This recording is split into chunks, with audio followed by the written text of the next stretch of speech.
कहाँ से पकड़ के लाया इसको? आई बारू बंगाल से गोरी बचके। आप भी ठीक करके देता हूँ।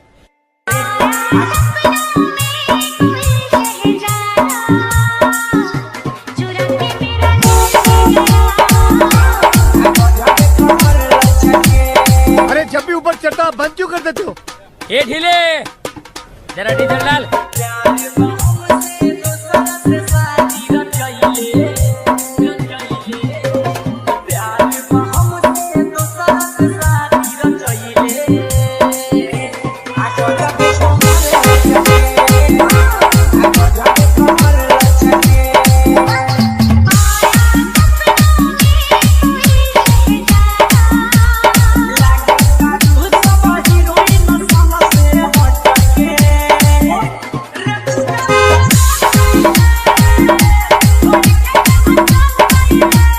Bihari music, Bihari music, Bihari music.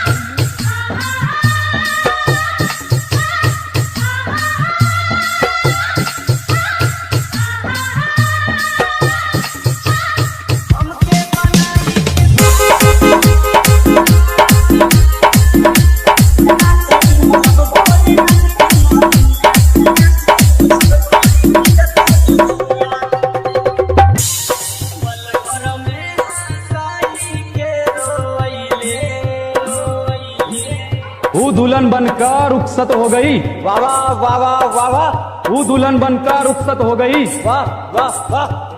कहाँ तक करोगे ऊ का पीछा? वो किसी और की हो गई।